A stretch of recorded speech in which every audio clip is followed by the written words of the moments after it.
안녕하세요. 한국경제신문 경제부 자동욱 기자입니다. 요새 비트코인에 대한 관심이 다시 뜨거워지고 있습니다.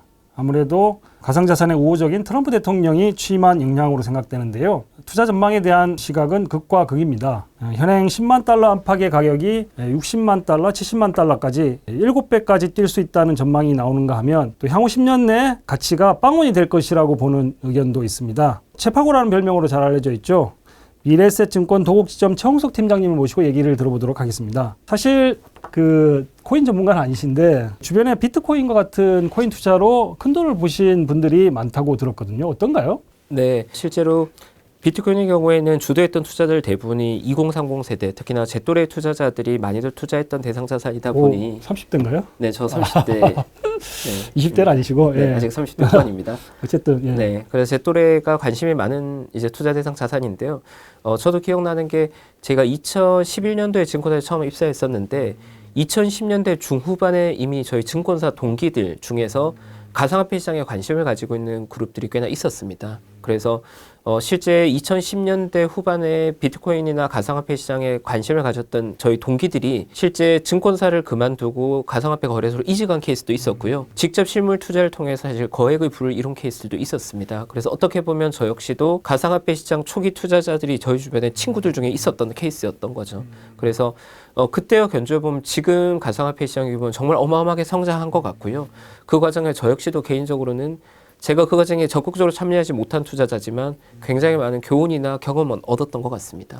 지금 비트코인 가격을 보면 차트를 보면 이게 최근 2달 정도의 차트인데 보시면 1월 10일 근처에는 9만 달러 초반대까지 떨어졌던 게 이제 대통령 취임일이죠. 1월 20일까지는 11만 달러 가까이 급하게 올라갔다가 또 다시 조정을 받고 또 올라가고 비트코인이 좀 변동성이 큰 자산이긴 한데 이 정도까지 변동성을 보일까? 근데 이제 이런 이유들이 결국은 가상자산의 우호적인 트럼프 대통령 때문인 걸로 분석이 되거든요.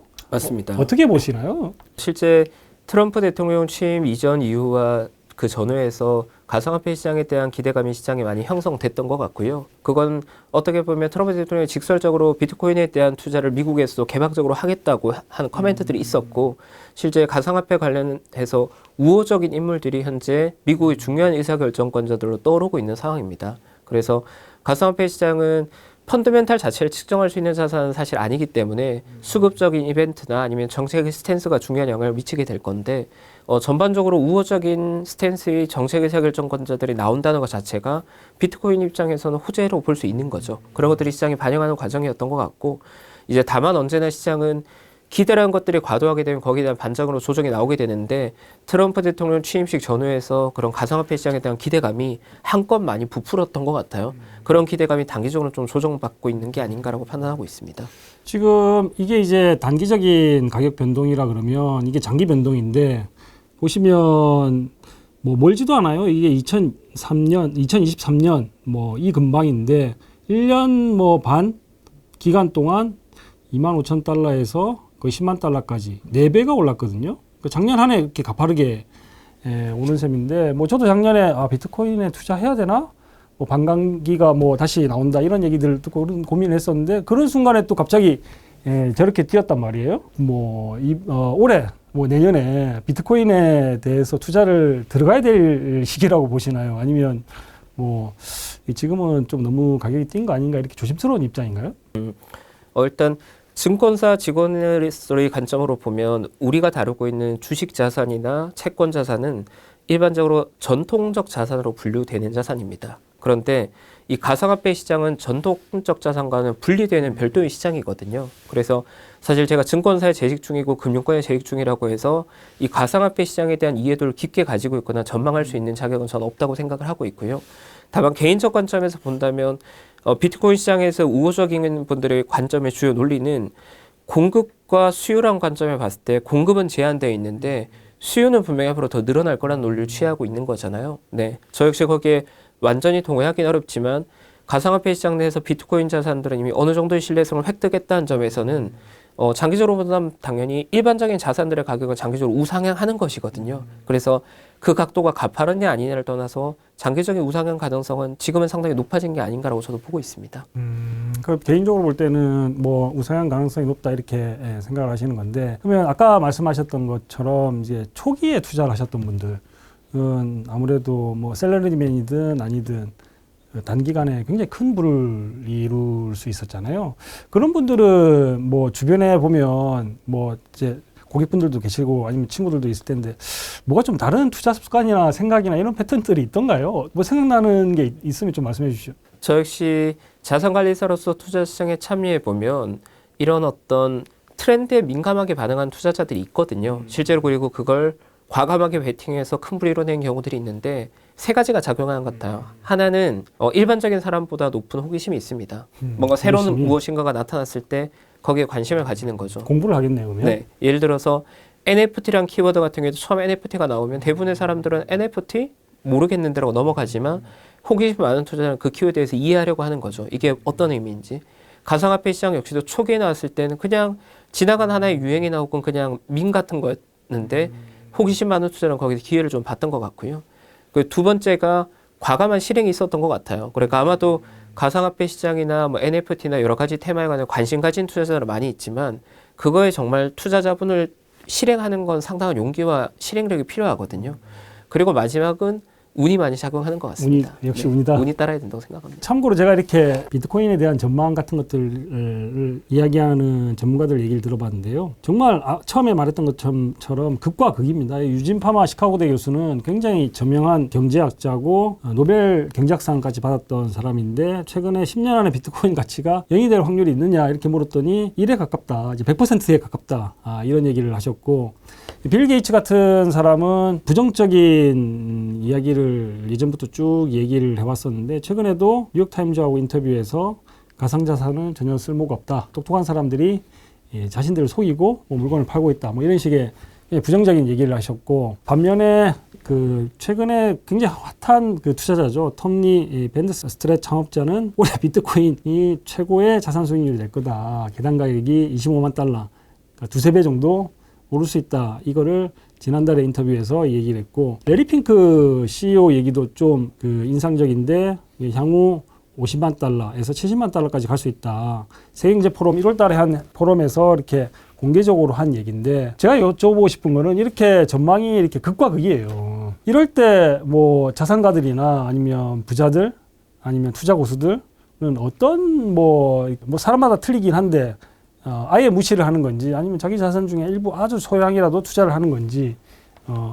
아니면 뭐 상당한 부분 자기가 이게 시장이 유망하다고 하면 과감하게 투자를 하는 건지, 어떤 패턴을 가지고 있나요? 주위에서 보시면? 우선은 시장에서 굉장히 양극단의 의견들이 나오고 있는데 그 양극단의 의견들이 왜 나오고 있는지를 먼저 봐야 될 것 같아요. 그 외에 투자자들의 반응을 봐야 될 것 같은데, 일단 아까 전 말씀드린 대로 주식시장이나 채권시장 같은 우리가 일반적으로 부르는 전통적 자산 시장에서는 가격과 가치는 동행한다는 관점을 기본적으로 취하고 있습니다. 관점 면에서. 그래서 우리가 보편적으로 표현하기로 주식시장은 단기적으로는 인기 투표처럼 보이지만 장기적으로는 가치를 저는 저울로서 작동한다는 말을 하는 거죠. 그 말은 무엇이냐면 가치가 측정되어야 가격을 매길 수 있다는 말을 하는 거거든요. 그런데 여기서 문제는 그러한 관점으로 바라보면 가상화폐 시장은 사실 가치라는 걸 측정하기가 되게 어려운 대상 자산이에요. 그렇죠. 네, 그러면 없으니까. 맞습니다. 그럼 장기적으로 가격의 가치에 수렴한다는 입장을 취해버리면 가치를 장기적으로 예상할 수 없기 때문에 가격의 제로에 수렴한다는 관점이 당연히 나올 수 있을 거거든요. 근데 다만 반대급부로 본다면 이런 관점이 있을 수 있죠. 그럼 전 세계의 모든 자산이 가치가 없으면 가격을 부여받지 못하느냐는 관점에서 아닌 자산이 있는데 그게 대표적인 자산이 금입니다. 네, 예를 들어서 금이라는 자산이 있어서 또 전통적 자산 시장을 바라보는 대가 중에 한 명, 예를 들어 워렌 버핏은 주주서한에서 직접 금을 비판하는데 그 비판한 논리를 들어보면 전 세계에 있는 모든 금의 가격과 토지를 비교해 보면 토지는 뭔가 작물을 산출한다거나 뭔가 건물을 짓는다거나 가치를 생산해낼 수 있는데 금은 재생산되지 않기 때문에 가치를 부여받지 못한다고 표현하고 있거든요. 그러면 금 같은 자산은 가치에 비해서는 상당히 높은 가격을 부여받고 있는 거거든요. 근데 그 논리는 왜냐하면 수요와 공급에서 금이나 다이아몬드 같은 건 가치 대비 높은 가격을 부여받고 있는 거거든요. 그래서 비트코인 같은 가상화폐 자산 역시도 디지털 골드라는 표현을 쓰는 이유가 가치는 없지만 가치 저장 수단으로서 인정받고 있다는 이야기를 받는 거거든요. 그래서 저는 이렇게 답변드리고 싶습니다. 장기적으로 봤을 때 비트코인의 신뢰도가 훼손될 만한 악재가 발생하지 않는다면 비트코인의 가격 상승은 지속될 가능성이 높지 않을까라고 저는 개인적인 관점을 가지고 있고요. 다만 그렇다면 실제로 제가 만나는 고객분들, 뭐 100억이나 200억 현금을 가진 분들이 비트코인에 대한 소유욕을 많이 느끼느냐고 하면 그런 것 같지는 않습니다. 네. 물론 비트코인에 대해서 나는 잘 모르지만 사람들이 꽤나 매력적이라고 하니 내 자산의 3% 혹은 5% 정도 비트코인에 투자해 보자는 의견을 주는 분들이 있긴 하지만 그분들 역시도 난 비트코인에 대한 컨빅션이 있어 가상화폐 시장을 낙관적으로 바라기보다는 나는 잘 모르겠지만 주변 사람들이 너무 많이 좋다고들 하니 나도 리스크 해지 차원에서 일본을 편입하고 싶어 정도의 매우 소극적인 대응 정도인 것 같습니다. 그러면 그렇게 소극적인 그 자산의 극히 일부만 비트코인에 투자하는 사람이 많아요? 아니면 그렇게 하지 않고 뭐 전통적인 자산에 투자하는 사람이 많습니까? 보통 주변에 보시면?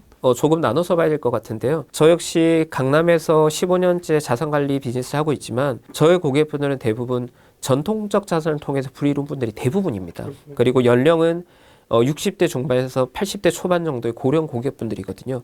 그분들을 기준으로 한정한다면 100명 중에 2~3명 정도가 가상화폐 자산에 뭐 의미 있는 비중 4~5% 정도의 투자를 한 것 같아요. 물론 한두 번 정도의 매매를 경험한 분들은 꽤나 많이 있지만 내 자산의 일부를 비트코인으로 저장하고 싶다는 의견을 주는 분들은 많지는 않은 것 그렇게 같습니다. 나이 많으신 분들이 2~3명이나 투자한다는 것 자체도 좀 놀라운 것 같은데요. 비트코인 얘기도 비트코인 얘기지만 어쨌든 좀 최근에 우리가 비트코인에 대해서 관심을 가지는 게 이제 트럼프 대통령이 되고 나서 이제 자산 시장의 변화 뭐 이런 것들일 텐데 뭐 오랫동안 시장을 보셨을 텐데 트럼프 대통령이 되고 나서 뭐 트럼프 대통령 집권 시기에 그 주식 시장이나 미국의 채권 시장 어떻게 될 거라고 이렇게 보시나요? 트럼프 대통령 전후로 금융시장은 꽤나 많은 변화가 있었던 것 같습니다. 일단 첫 번째는 트럼프 대통령 취임 시기에 있었던 1월 20일 이전까지 1월의 특징적인 부분은 미국의 장기채 금리가 굉장히 가파르게 상승하는 구간이 있었습니다. 5% 가까이 갔었죠. 맞습니다. 10년물이. 네, 10년물 기준 1월에는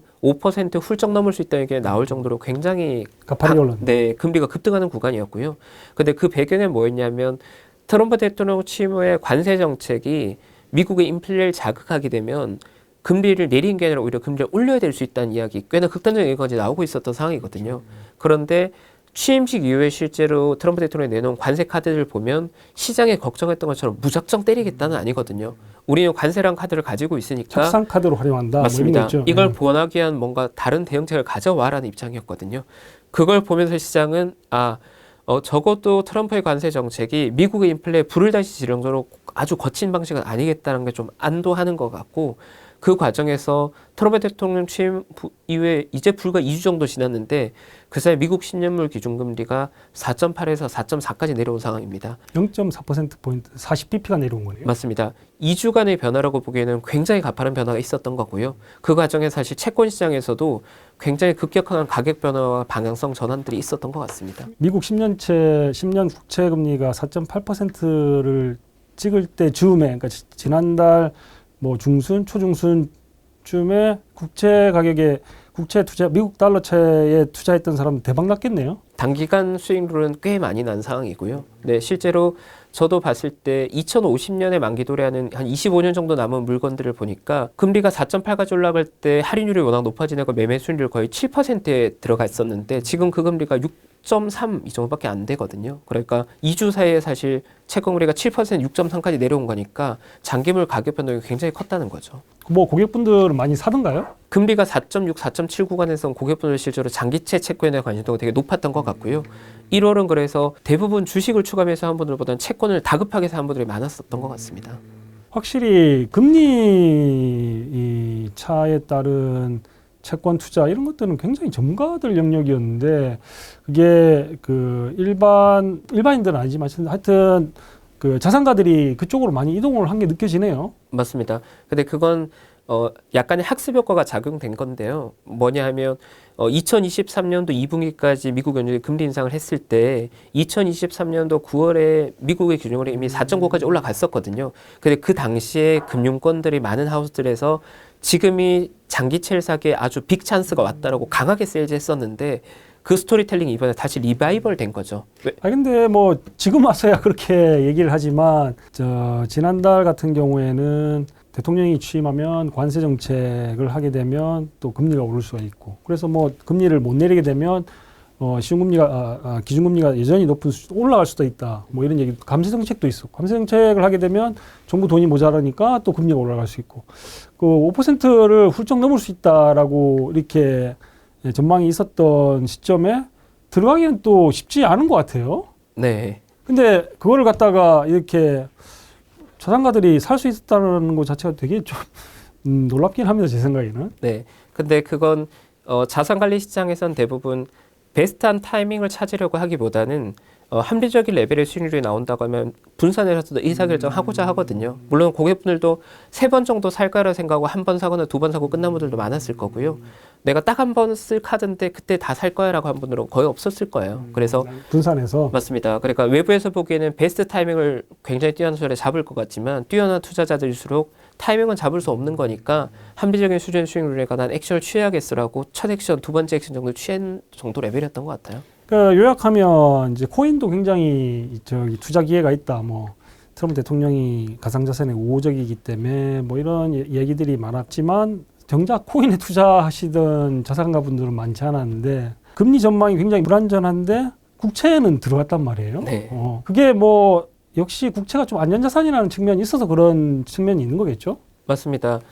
자산가들일수록 내가 투자하는 대상 자산의 신뢰도의 문제는 굉장히 중요한 거고요. 빵원이 되지는 않는다, 최소한. 맞습니다. 미국의 국채라는 건 기본적으로 USD라는 기축통화로 거래되고 있고 미국이라는 정부의 신용도가 보강되어 있는 거잖아요. 그거보다 더 높은 신뢰도를 갖춘 상품이 많지 않죠. 네, 그러니까 가상화폐 시장은 아까 전 말씀드린 대로 비트코인에 큰 문제가 발생하지 않으면 수급적으로 봤을 때도 공급은 줄어들고 수요는 늘어날 테니 우상향할 텐데 만약 신뢰도에 문제가 생긴 이벤트가 발생한다면 이건 전혀 달라진 얘기가 되는 빵원이 거죠. 될 수 있다. 그럼 제로가 될 수 있는 거죠. 네. 30년 국채 같은 경우는 수익률 아까 뭐 7%? 예를 들어 1,000만 원을 투자하면 700만 원이 매년 들어오는 건가요, 그러면? 1억 투자하면 1억 투자하면 네, 그렇죠. 700만 원 정도 되는 거겠죠. 자본 차익과 이자 차익을 합쳐서. 얘기를 들어봤더니 미국 국채에 직접 투자할 수가 있다 그러더라고요. 뭐 어떤 식으로 얼마 단위로 이렇게 투자를 할 수 있는 거예요? 미국 국채는 일반적으로 100달러 단위로 거래되고 있고 예전보다 거래 접근성이 많이 높아져서 그냥 우리가 보통 모바일 트레이딩 시스템에서 일반적인 주식을 매수하거나 ETF를 매수하는 것처럼 미국의 국채 물건들 역시도 증권사의 모바일 트레이딩 시스템 안에 이미 물건 리스트업 되어 있습니다. 그러니까 그냥 들어가서 만기가 몇 년? 네, 적당한 만기. 수익률 얼마 이렇게? 맞습니다. 만기와 수익률이 명시되어 있고 매수 가능한 단위가 명시되어 있기 때문에 아주 편하게 접근 가능해졌다는 거죠. 그러면 저는 이제 미국 국채를 직접 투자한 적은 없는데 ETF를 이제 미국 시장에 상장된 거나 국내 시장에 상장된 걸 사본 적이 있는데 ETF를 투자하는 거하고 미국 국채를 직접 사는 거하고는 어떤 뭐 장단점이 있는 거죠? 세 가지를 나눠서 봐야 될 것 같은데요. 해외에서 투자하게 되면 과표가 되는 차익이 났을 때 22%로 양도소득세 되고 그 이후로는 다 나의 차익입니다. 근데 국내로 들어오게 되면 해외 채권을 기초자산으로 했다고 하더라도 채권형 ETF이기 때문에 거기서 발생한 차익은 전부 다 금융소득으로 들어가게 되면 과표가 잡히는 거거든요. 그래서 금소세 대상이 된다 안 된다 이게 차이가 있는 건가요? 종소세 대상이 되는 거죠. 종합소득세. 네, 그래서 작은 금액이라고 하면 큰 차이가 없겠지만 큰 금액이라 하면 과표가 높아지면서 종소에서 들어가면 당연히 소득값 산다니까 세율이 높아지는 문제가 있고 그러니까 직설적으로 말씀드리면 10억 이상 혹은 20억 이상의 거액자산가라고 하면 국내에 투자하고보다 미국에 투자하는 게 훨씬 더 유리합니다. 다만 국내에 투자했을 때의 장점은 환해지를 선택 가능한 거죠. 국내에서 환해지를 하면 달러 변동성에 노출되지 않을 수 있고요. 대신 미국에서 직접 투자하게 되면 환율 변동성에 노출되는 대신에 ETF로 투자하게 되거나 아니면 채권을 직접 투자하게 되는데 채권을 직접 투자하게 됐을 때의 장점은 채권의 자본 차익은 현재까지는 비과세입니다. 그래서 미국 국채에 투자해서 할인된 채권을 사게 되면 자본 차익만큼이 과표로 잡히지 않기 때문에 그 절세 효과가 생각보다 굉장히 파워풀합니다. 네. 그러면 최근에 뭐 예를 들면 그 미국채 직접 투자를 권유하거나 사신 분들은 이제 가격이 굉장히 싼 국가이기 때문에 자본 차익 가능성을 생각하면 이제 직접 투자를 하셨다 이렇게 볼 수가 있는 거네요. 맞습니다. 그래서 거액 투자자에 그러면 세 가지 형태 중에 어떤 걸 샀느냐? 한국에 있는 ETF 그리고 미국에 있는 ETF, 미국의 국채 직접 투자라고 하면 자산가들은 모두 다 미국 국채를 직접 투자한 형태가 대부분이었습니다. 네. 그거는 최근에만 그런 거예요? 아니면 일반적으로 그렇다는 거예요? 일반적으로 직접 투자를 더 선호합니다. 그건 절세 효과가 얼마나 중요한지 인지하고 있다면 당연히 미국 국채에 직접 투자한 쪽으로 가는 거죠. 네, 절세할 수 있는 폭이 큽니다. 네, 아주 큽니다. 자산가들 입장에서 그렇다는 네, 거죠. 아주 큽니다. 절세할 수 있는 폭이. 오늘 뭐 사실 그 비트코인에 대해서 좀 알아보려고 그랬는데 결말이 이제 미국 국채로 결론이 나서 조금 희한하긴 한데 어쨌든 부자들이나 자산가들이 그 투자 재산이 생겼을 때 어떤 경향을 갖느냐. 보다 좀 안전하면서도 상방이 열려 있는 쪽에 투자를 많이 한다라는 걸 좀 확인할 수 있었고 비트코인 같은 경우는 여전히 좀 이렇게 안전하지는 않은 것 같다 이런 생각들을 좀 하시는 것 같아요. 어떤가요? 비트코인에 대해서 시장에서 좋다 나쁘다 의견보다는 아직은 잘 모르겠어라고 하는 투자를 많은 거고 이게 비트코인을 낙관적으로 보는 분들의 관점 이게 오히려 호재가 될 거예요. 왜냐하면 여전히 비트코인에서 중립적이거나 부정적으로 보는 사람들이 많다는 것은 추가로 들어오게 될 수급들이 많이 있다는 의미일 수 있는 거잖아요. 현재 중립적이거나 부정적으로 보는 사람들이 모두 다 비트코인에 대한 신뢰도를 가지고 들어오게 되면 비트코인은 공급은 제한되어 있으니 가격은 조금 더 올라갈 것이다가 낙관론자들의 관점인 것 같고요. 저처럼 전통적 자산 시장에 있는 사람들 입장에서 여전히 아직은 yes or no 판단하기 어렵다. 불가지론 판단하기 어렵다 입장이 여전히 메인 스탠스인 것 같아요. 네. 뭐 비트코인도 비트코인이지만 미국 국채를 이렇게 지난달에 굉장히 적절한 타이밍에 투자할 수 있는 기회가 생겼다. 뭐 여전히 매력적이라는 얘기를 하시는 분들도 있고 하지만 그런 얘기를 들어보니까 미국 국채에 대해서 좀 더 알아봐야겠다는 생각도 들고 왜 지난달에 오셔서 그 얘기를 좀 해주셨으면 투자를 해서 많이 투자를 했을 건데 지난번 저희 미팅 때 저는 채권 얘기를 나눴던 걸로 기억하고 있는데 한번 리뷰해 보겠습니다. 저는 좀 기억이 안 나긴 한데 투자가 매력적이다는 얘기는 했던 것 같아요. 근데 이렇게 자세하게 하지는 않았던 것 같고 네. 하여튼 뭐 굉장히 주변에서 보면 투자 기회가 많아지고 있구나 이런 사실을 듣고 좀 놀라긴 해요. 네. 뭐 오늘은 여기까지 하시고 또 다음번에는 또 뭐 국채나 다른 걸 가지고 또 얘기를 해보도록 하겠습니다. 네. 나와주셔서 감사합니다. 네, 감사합니다. 감사합니다.